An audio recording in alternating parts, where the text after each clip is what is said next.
and welcome to the session of Forest Ecosystems, Trends and Innovation in the European Pavilion at the COP26 in Glasgow.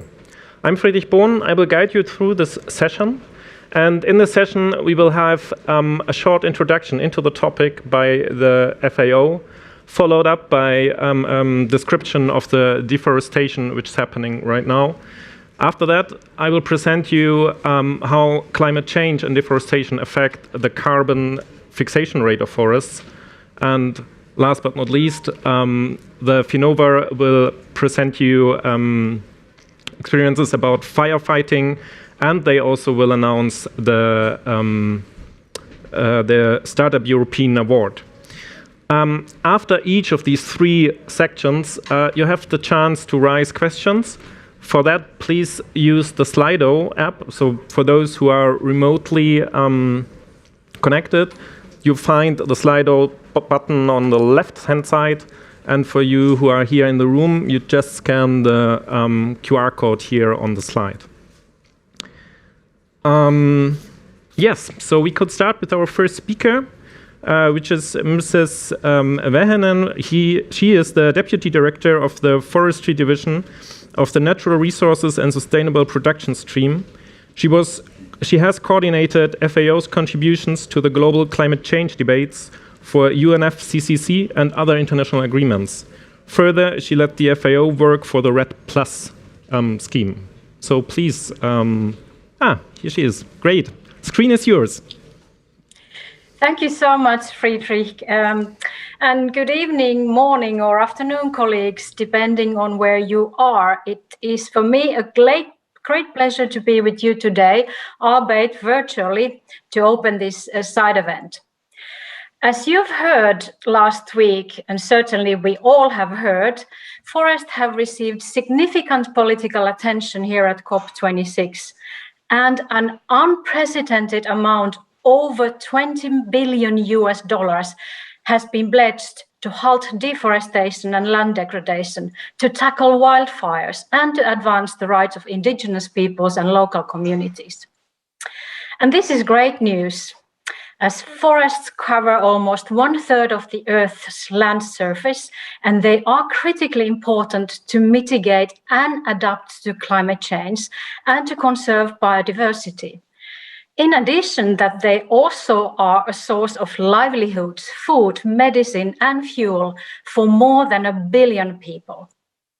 So forests do matter, and they indeed do deserve all this attention. But, a big but, the global forest area continues to shrink. According to the latest Global Forest Resources Assessment of FAO, the world is losing 10 million hectares of forest each year through deforestation. That is an area which is about the size of Iceland or Republic of Korea. In addition, the remaining forests are being degraded and fragmented through direct and indirect impacts of population growth, as well as natural disturbances. And the sad news is that these disturbances, such as fires, insects and disease outbreaks, drought and others, they are expected to become even more frequent and severe because of climate change. Shrinking forest area and forest degradation have negative impact on climate change, as you all well know. They result both in reduced capacity to remove carbon dioxide and increased carbon emissions. Moreover, forest fragmentation affects plant and animal population composition and dynamics, and it may also increase the interaction between livestock and wildlife, and therefore increase the risk for disease transmission. Now, to take the right actions to meet the commitments made last week, that is to end and reverse deforestation and land degradation by 2030, and to protect and sustainably manage our forests, we need to better understand the status and dynamics of the world's forest resources and the drivers of deforestation and forest degradation. Satellite monitoring sensing has become an important source of information for forest monitoring. Combined with local knowledge on the underlying environmental conditions and land use practices, it can produce vital information on forest resources and their changes. Being spatially explicit, remote sensing also allows cost-efficient monitoring of forest disturbances and fragmentation. But the remote sensing is not the only solution for all our forest monitoring needs. Field inventories are still needed to verify results.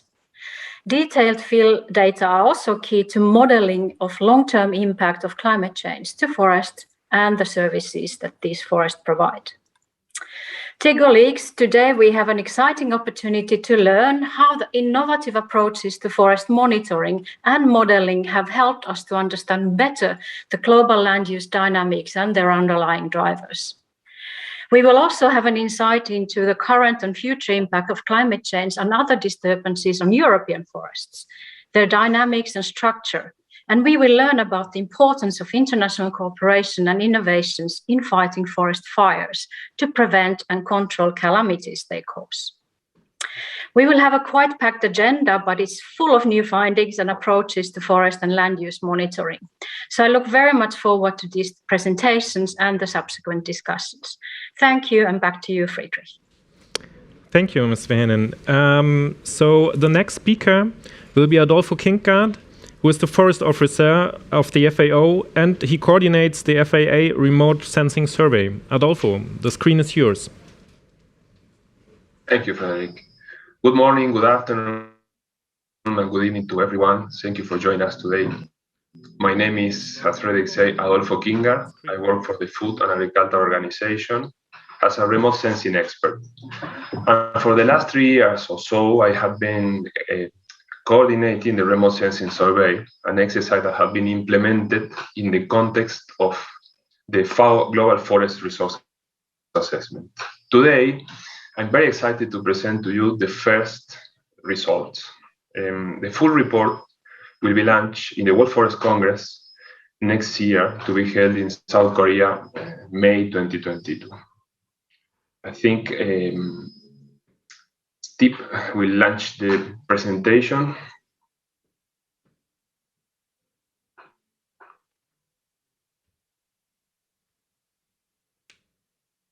Okay, thanks, Steve. So this is the project. The next slide, please.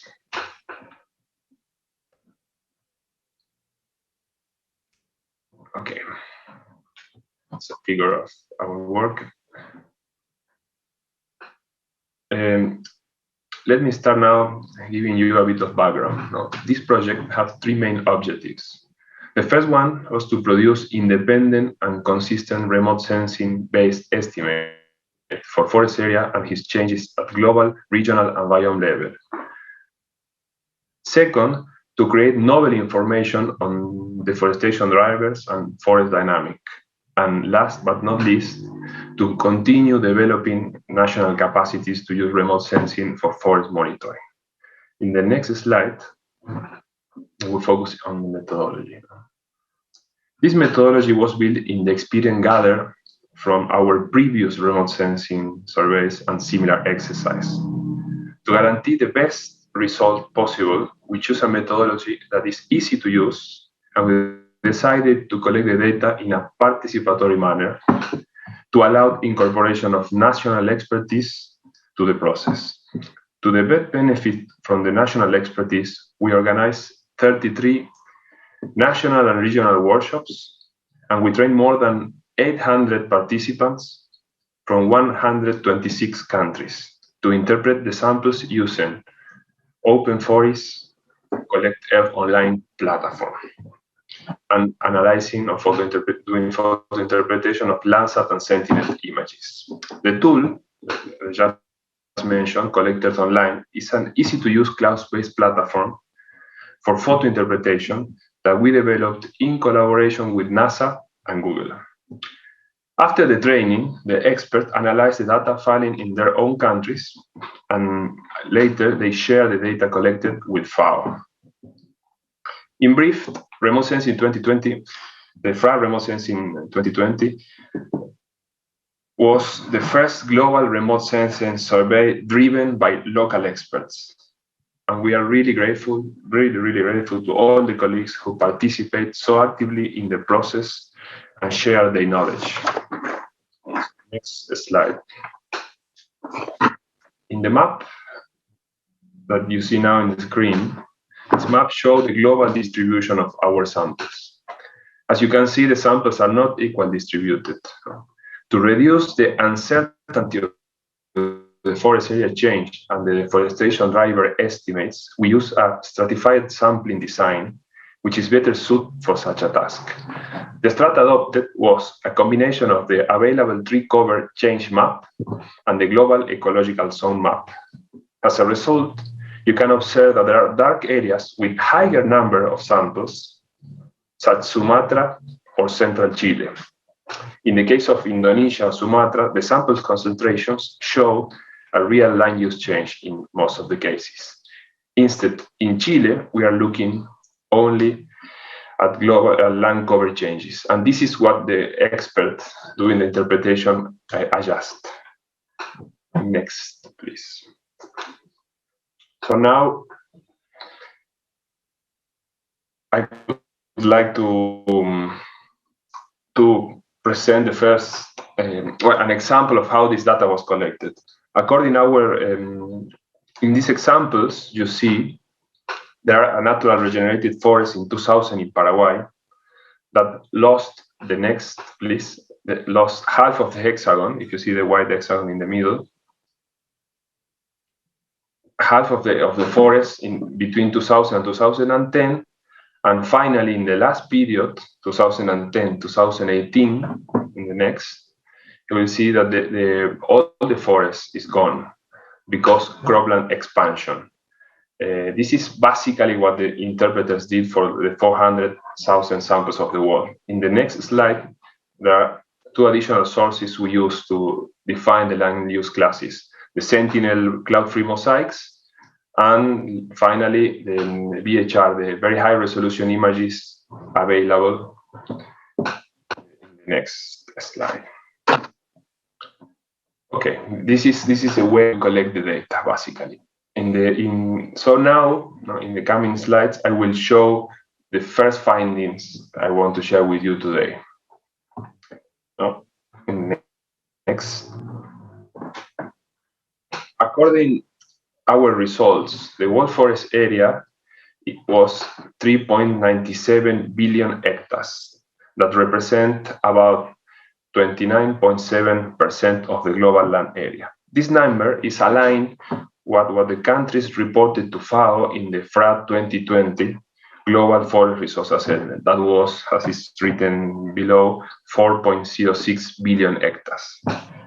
A novel discovery was that the area of the other wooded lands. As you can see, our results shows that this other wooded land covered 12.7% of the global land area. This is almost double the figures reported to FRA in 2020.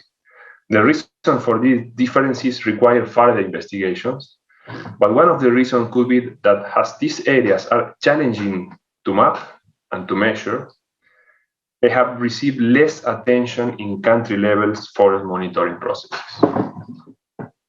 In the next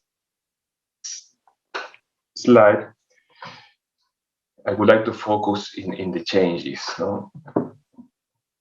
In the map, you can see the tree cover distribution divided in two classes: tropical and non-tropical forest or tree cover. In the light green are the tropics. So our results, in red, you see the deforestation samples detected by our survey. So the forest and the deforestation. Almost 90% of the deforestation between 2000 and 2018 happened in the tropics. And if you see with a bit more of detail, South America and South and Southeast Asia tropical rainforest were the ecoregions more affected. But also were the regions with they managed to almost halve the deforestation in the last decades, means between 2010 and 2018, if you compare with the first period of the study. So, next.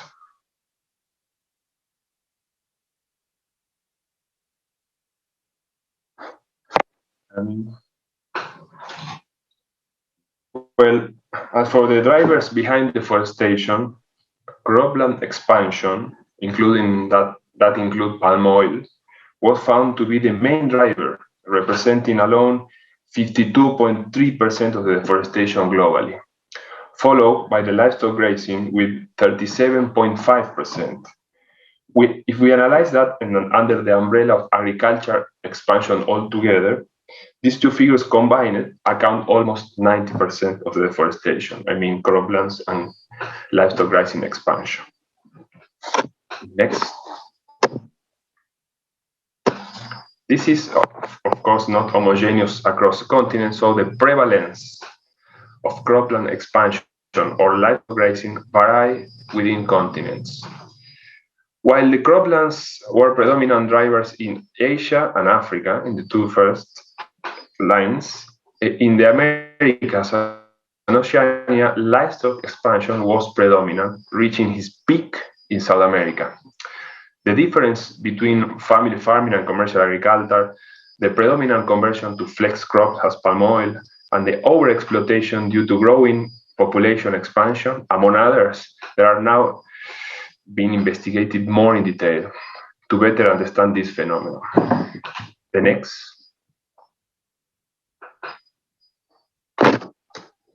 So, to conclude, I would like to highlight, and for me this is very important, that this study would have not been possible without a participatory approach and a collaborative data collection with local expertise. We found this has been a key factor to overcome the current mapping limitation to assess land use changes consistently at global level. So finally, I would like to thanks to the European Union and Norway International Climate and Forest Initiative for the financial support, without which this study would have not been possible. Thank you so much, and see you all in Korea next year. Thank you, Adolfo. We have now the chance to raise questions via the Slido app. So please, if you have questions, use the Slido app and type in your questions.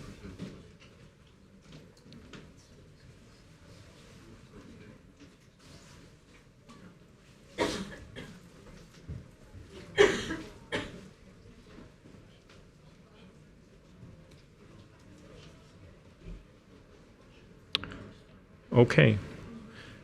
It seems that there are so far no questions. There will be in the end, again, the chance to raise questions.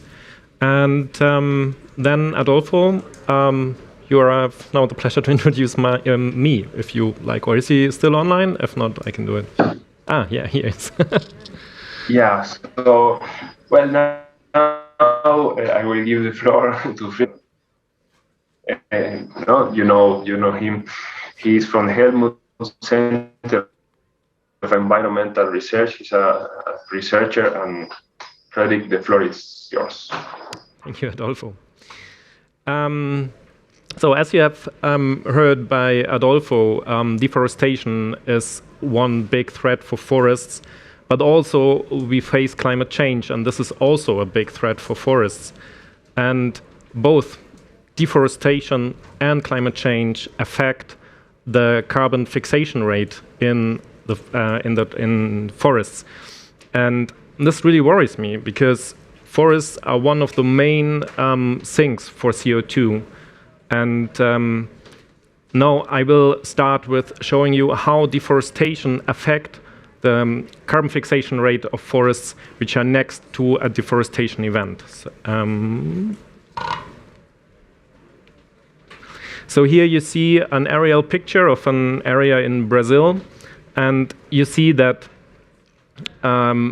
forest is replaced by croplands, resulting in small forest patches or islands, and we call them fragments.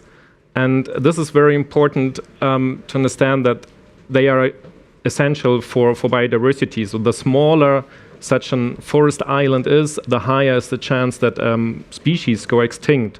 So this effect has also consequences for the biodiversity, but I will now focus on the change in the carbon dynamics in the forest edge area. And the forest edge area is the area 100 meters from the edge into the forest.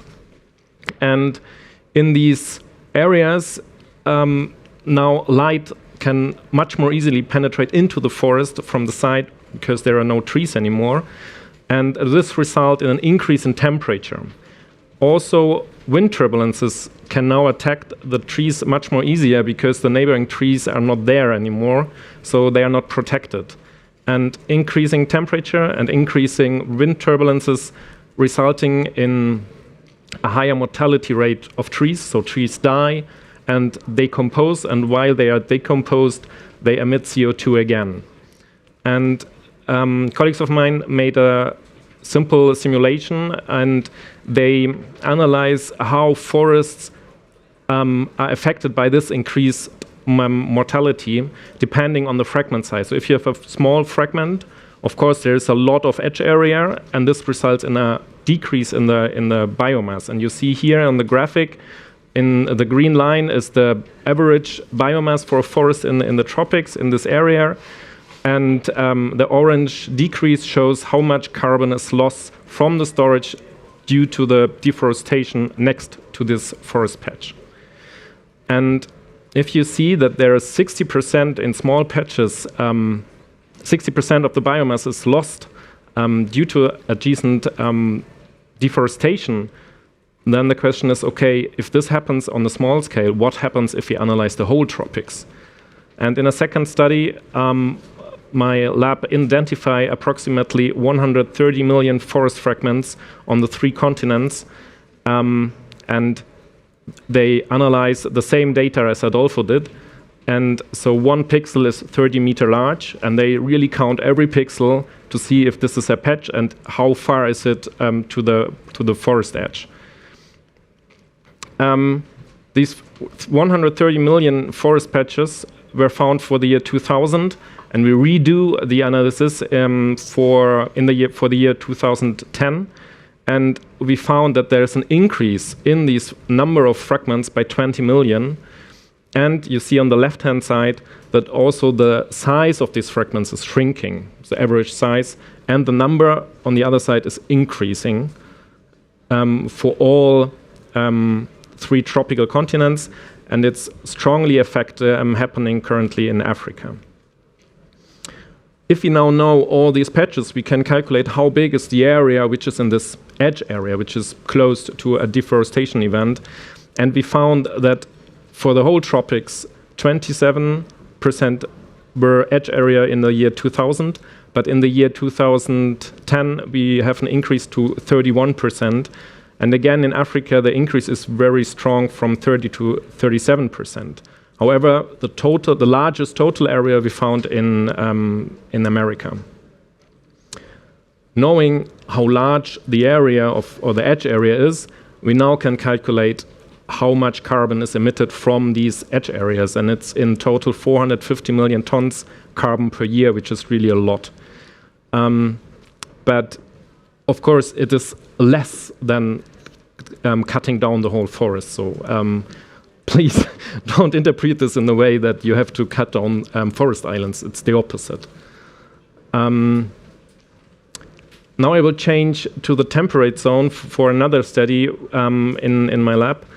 And here, just to give you some numbers in the beginning, in the drought 2018-2019, we found that 285 hectares were lost due to the drought, which is 2.5% of the area of the forest area in Germany. And this resulted in an emergency fund by the government of 800 million euros. And knowing these numbers, of course, the question is, okay, what will happen in the future if climate change goes on and temperature will rise in the future? We therefore use a individual forest process-based model, which we call FORMIND. And here you see a simulation with this model of a species-rich forest. So different species are indicated by the different colors of the crowns. Trees grow due to their environmental conditions. That means how much light the individual tree receive, how much water is available, what is the temperature condition. And if it's good, okay, the tree grows until the conditions goes worse or he gets old, then the probability increases that he dies. And if he dies, new trees emerge by sprouting.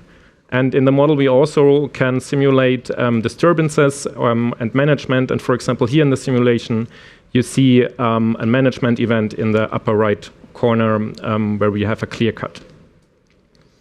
So we use now this forest and initialize it with the German forest inventory. And the German forest inventory consists of 72,000 plots and in total 1.6 million trees. So each tree in the German forest inventory has now a digital twin in our model.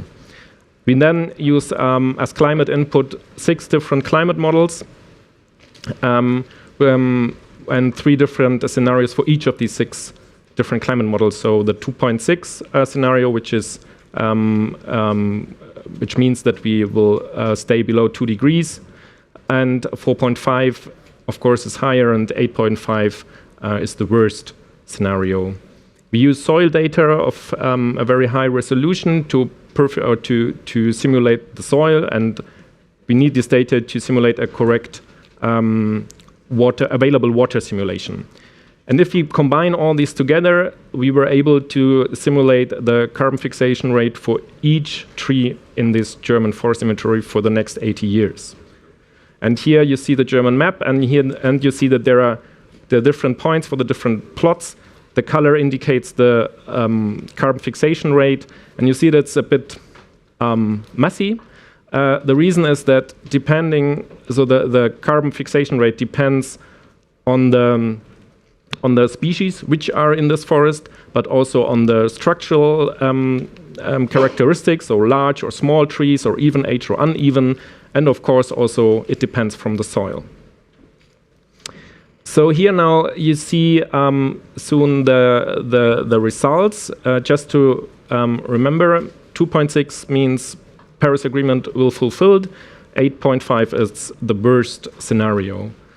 And in our simulation, we found that until the end of the century, we will see, even if we fulfill Paris, a decrease of 23% in the productivity of the forests, assuming that the management and composition of the forest is the same as we have today.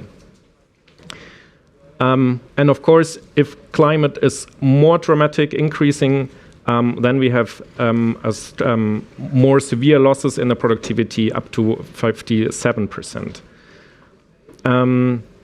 We then wonder, okay, that's not good news, but how are different forest types are dealing with climate change? And we separate 3 different groups of forests. So we said on the one hand side, okay, let's see how deciduous forests deal with climate change.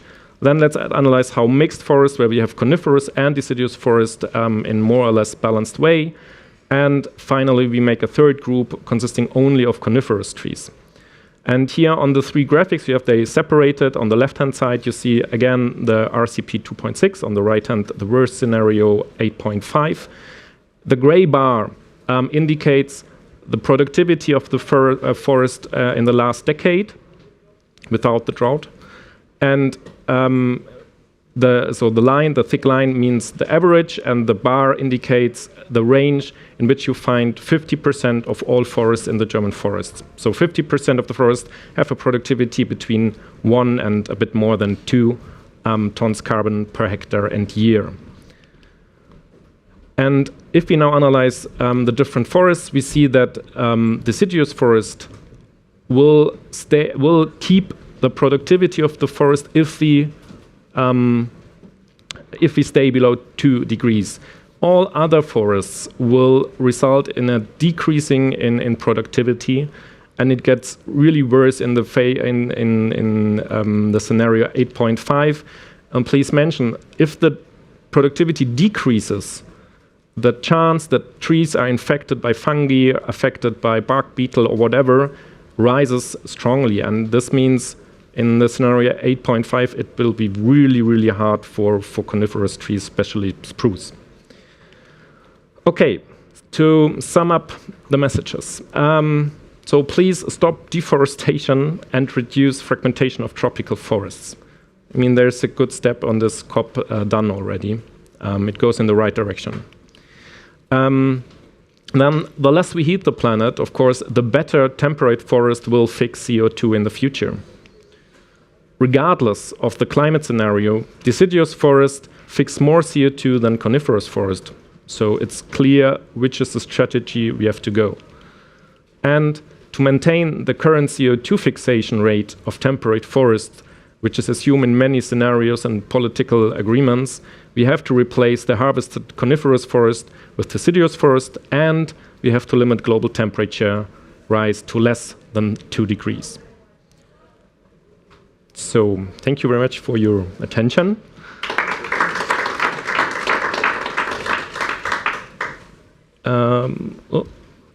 Are there any questions on Slido? Yeah. So there's one question which asks, can a satellite monitoring help detecting different type of forest, primary from tree and monocultures? Yeah, I'm involved in some projects where we try to use satellite data to quantify the diversity, and it is relatively easy. Maybe you have seen it when you look in Google Earth, that a coniferous forest looks much darker than a deciduous forest. Maybe you have seen it. So it's relatively easy also for algorithms to separate these two groups. It gets more difficult if you really want to know which exact species is on a certain place. Then it becomes very complicated. However, there are some promising publications in the last year, so that it seems it might be possible in the future. Another question is, what was the difference between a natural or a semi-natural forest and tree monocultures in relation to drought impacts? We found that the forests were not so much, in Germany at least, they were not so much affected by the drought itself, so that water is limited.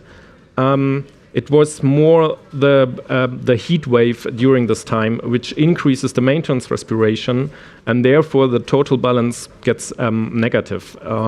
Nevertheless, there are some situations.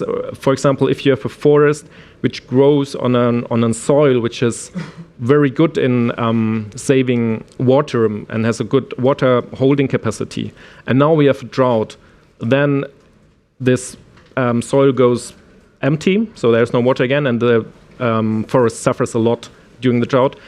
Whereas in situations where you have a sandy soil, where the forests are adapted to dry conditions, the drought was not so strongly affecting such forests on sandy soils. I have to check the time. I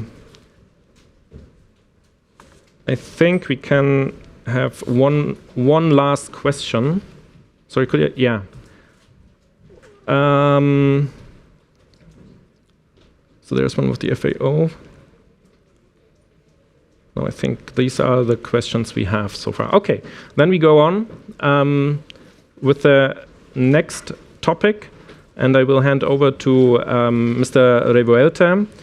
And the question, he is the CEO of the Finova Foundation, which is a Spanish-Belgian NGO, and he's also implementing the Startup Europe Award. Right, the floor is yours. Okay. First, I want to transmit and to inform to you about we are a European foundation. We try to work. Finova means Foundation for Financing Innovation, and what we try is to now in this pandemic times and in this period 2021 2027 from the European Union, the message is very clear. We are in the moment of the biggest economic recovery plan in all over the world, not only European Union. Economists talk about 15 times what was the so-called Marshall's Plan. okay, we have to think not only in the economic recovery in tourism sector or in industry, what is really what we need, but also we cannot forget biodiversity and the forest. It's because of that we are not a research institution. We are focused in transfer of technology and in the methodology of that. And what we have is we have a quite interesting project approved, is the Interreg Cilifo. We're talking of around near almost 25 million euros from the DG Regio of the European Commission. And we are working 3 years, the Iberian Center for Research and Forest Firefighting. And it started Alentejo, Algarve in Portugal with Andalusia government. And now, thanks this methodology, now European Commission has approved a new project called Firefighting with all Portugal, but also in Spain, Castilla León, Asturias, Castilla León, Galicia, and Extremadura. Anyway, what we have created is the first incubator in the field of startups for prevention of fire, fighting against fire, and also recovery of the forest land. And we have now a catalog of more around 200 different entities and innovation. What we try to do is to work with different scale programs, transforming that innovative ideas, for example, precision drones with precision for firefighting in the night, or we are working also with technosoils. We are going to transform that in live programs that now is open from the European Commission. But what about out of Europe? We have other programs like Euroclima or Horizon Europe or the triangular cooperation. Then for all who are listening to us from Latin America, from Africa, there are resources for doing that. There are talent ideas from universities, technological institutes, and startups, and we would like to work in that field. Allow me to explain that we have this methodology, Startup Europe Awards from the European Commission. We are 3 years working with this Firefighting Startup Europe Awards, and that has allowed to us to collect that good ideas. And we would like to implement this, why not in Korea or why not in Brazil? We have done that in Mexico, but we have our hands open. Why not to create, is the first Iberic Center for Innovation? Why not to create one in Macaronesia, in Canary Islands, or the Atlantic, in Mediterranean, or in other areas? What we want is to offer that catalog, our experience, but also our networking. Now we are in a process. We have received the National Winner Award from the DG Grow of the European Commission for supporting the internationalization of business. In next week in Slovenia will be the final. And why? It's from the European Commission DG Grow, because European Commission, not only environment or DG Regio, they are really concerned about the effects of that, and also the possibility of new green jobs in green jobs for fighting against fire, but also for new industry. We have different. We have had different editions, and now we are going to announce, because we have created a special edition from the Startup Europe Awards, that they will receive a ticket of acceleration to transform that idea into a real project. A real project identifying the EU funding, but also the consortium. And And about the winner for the third edition, Firefighting Startup Europe Awards, it will be, and it's an honor for us to host here in Glasgow, José Antonio Balbuena, who is the Regional Minister of Environment of the region of Canary Islands. The Canary Islands that today they are suffering this volcano effecto in the island of La Palma. José Antonio, the floor is yours. Hello.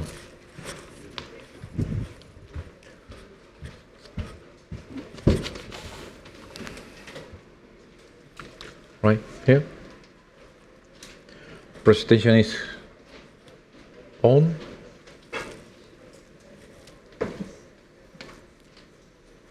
It's on the presentation. All right. Yeah. Attendant to the COP26, ladies and gentlemen, it's an honor to me to be here as a representative of the government of the Canary Islands. A special thanks to Juan Revuelta and all Finnova teams for his kind invitation to these European Union side events.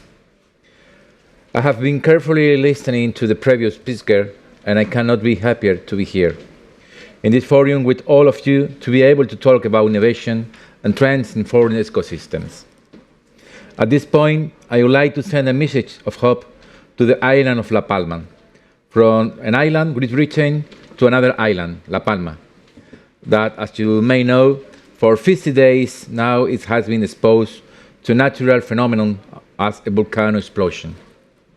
This is a message of hope and commitment for all the people of the islands. Before jumping into the third edition of the Firefighting Startup Europe Awards, let me briefly introduce you to the work that the Canary Islands is doing in this field. Firstly, I would like to give some context. In the recent decades, the Canary Islands have suffered some devastating wildfires in the island of La Palma, La Gomera, Tenerife, and Gran Canaria.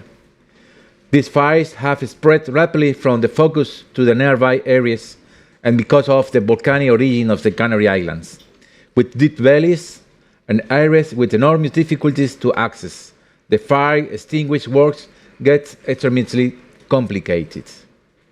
Building on this and similar experience, we have been able to develop a robust body of instruments of satellite observation, simulation, and firefighting. The government of the Canary Islands has a branch that works in the development of maps and cartography of the islands. Its name is GrapCam.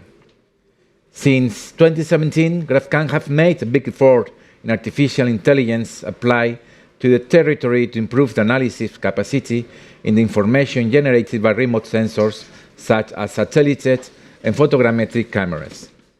As a result, we have developed multiple artificial intelligence projects and deep learning, including the control of change in the territory, improving the resolution and precision of the images available, crop segmentation, cartography extraction of palms, dragon trees, and salting, classification of crops using the photo takings in the fields.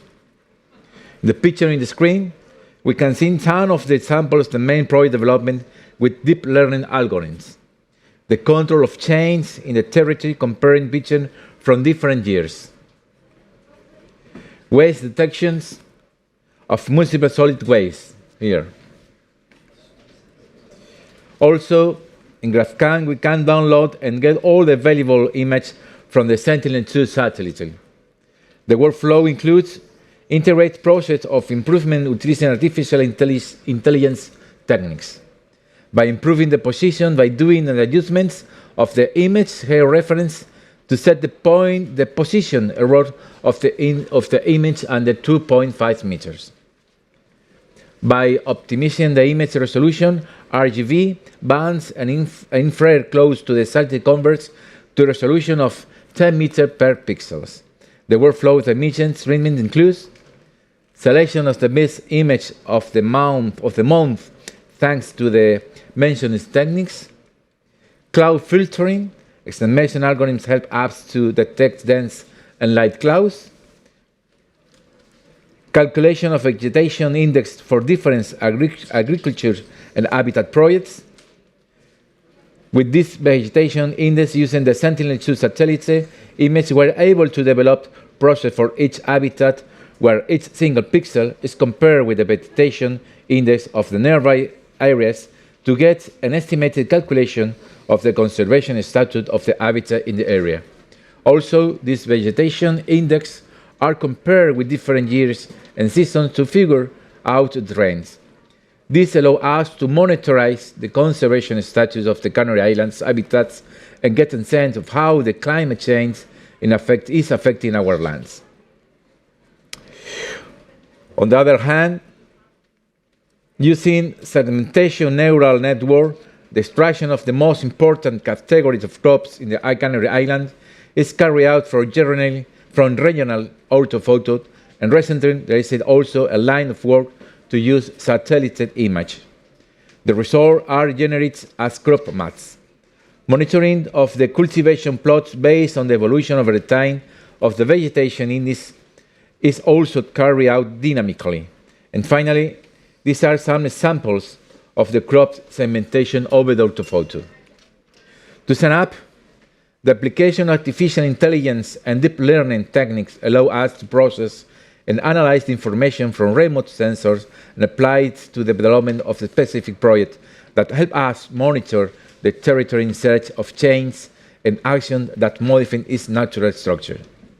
The large amount of information that remote sensors provide us, and especially satellite, allow us to carry out an accurate diagnosis of the state of the planet on a continuous basis. This is especially valuable in a changing context, where the effects of climate change are notable and progressive over the time. A clear example of is its application for the monitoring and evaluation of the conservation status of habitats, since it allows, by calculating vegetation index on the spectral information from satellites, to assess the quantitative and qualitative status of habitats and monitor their state of conservation over the time, thus being able to detect favorable and unfavorable changes and trends. Thank you very much for your time. Now let me introduce you to the winner of the third edition of Firefighting Startup Europe Awards. Nitrofidex innovative patent drone is designed to achieve fast-track and nighttime forest fire extinguish capability in the safest, fastest, cheapest, and most flexible way to truly change the operational capacity to the vast number of aerial media, airplane, and helicopter used in this aerial work all over the world. This capability can only be achieved by developing a specifically designed main and main aerial system capable of benefits from aviation. Take from managed aviation the ability to transport a large amount of liquid payload in a short time to the area of operation, and from unmanned aviation, a specific drone capable of transporting this liquid payload from the main aircraft to a drop point programs. So, the winner is Nitrofidex, and I think it's with us his CEO, Luis Bordallo. Good afternoon. I like to thanks to the jury of the third edition of the Firefighting Startup Europe SUA Silifo 2021 for this recognition.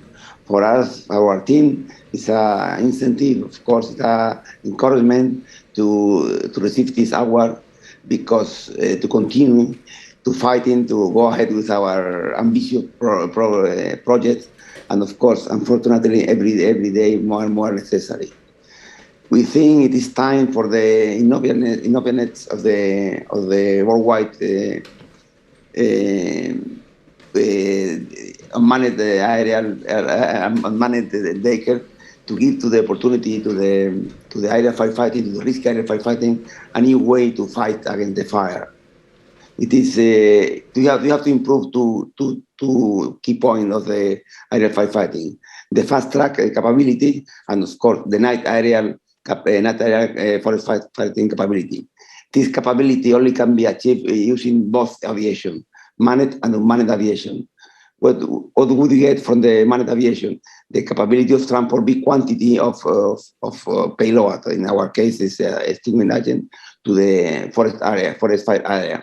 And from the unmanned aviation, we are passing a specific drone able to transport this payload. In our case, is extinguishing agent from the manned aircraft. The manned aircraft can be an helicopter. In this case, we'll drop one by one drone by one.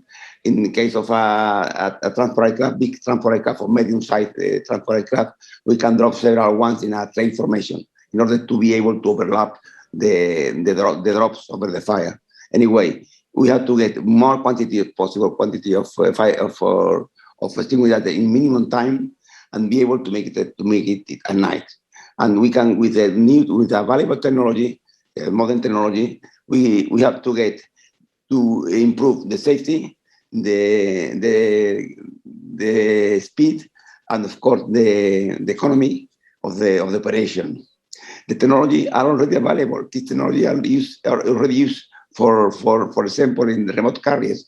Is an element of the FCAS, the Future Combat Air System, European system. It's the same concept, the same idea. The only difference from the remote carriers and nitrofired AGC, the autonomous graded container, are that the remote carriers are full of bombs, full of weapons, and in our case, our AGCs are full of water, of extinguished agent.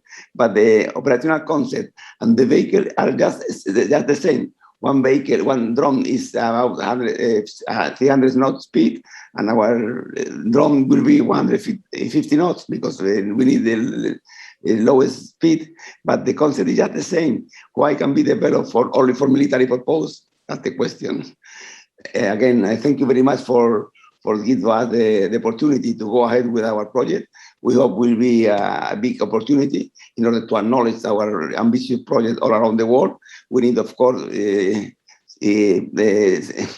official support, the institutional support, and of course, we need technological support from the aeronautical company.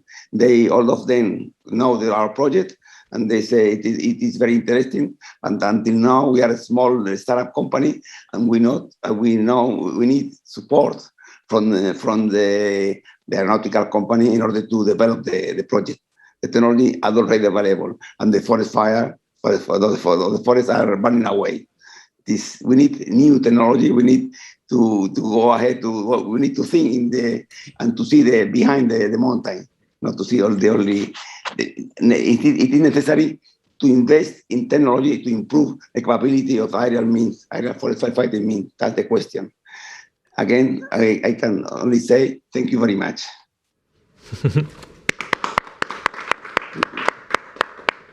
Yeah, congratulations also from my side.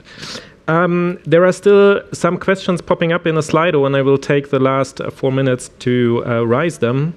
I hope Adolfo is still online, as there is a question for Adolfo. And the question is, can you detect forest degradation too? This would be critical for implementing Glasgow Declaration. Adolfo, could you answer this question, please? Yeah, I think it's a very, very important and interesting question.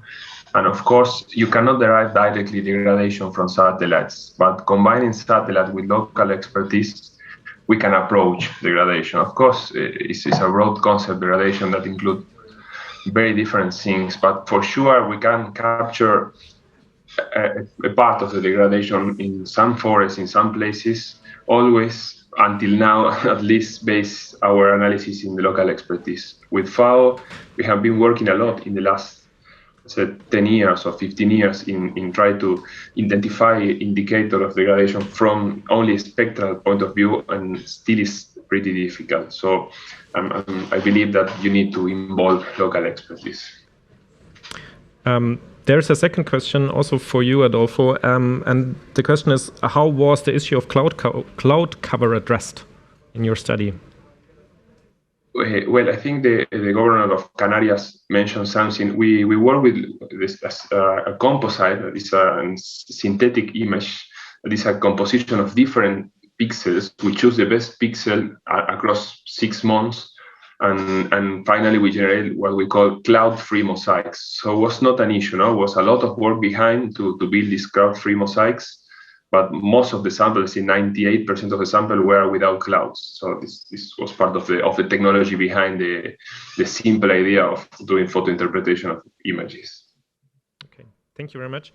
There's one question left also regarding the temperate forest. It says, how is it possible that deciduous forests are more resilient than mixed forests?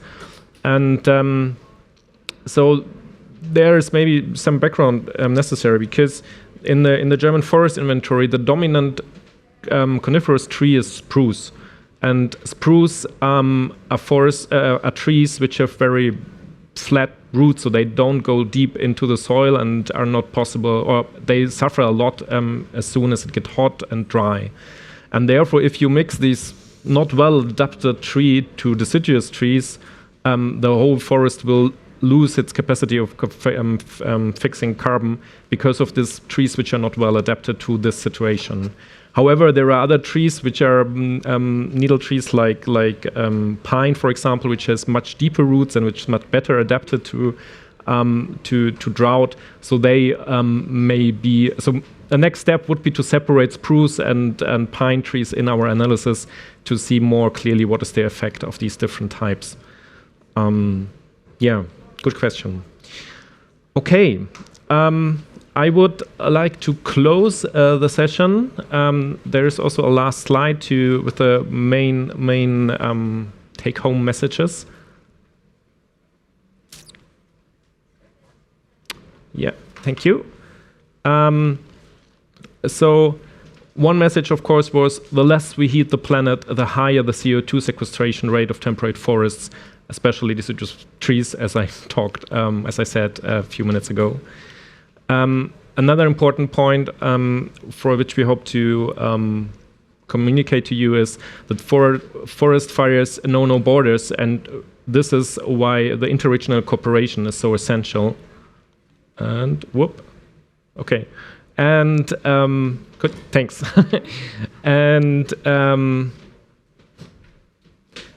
the last important point from the FAO was it's also important that you have this international cooperation with these local expertise to detect the maps. And I thank you for your attention and joining the session.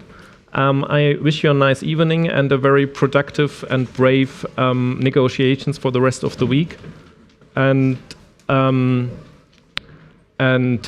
yeah, have a nice evening. We will be there for the next hour, so if you have no more questions, you can ask us here as well. Thank you very much.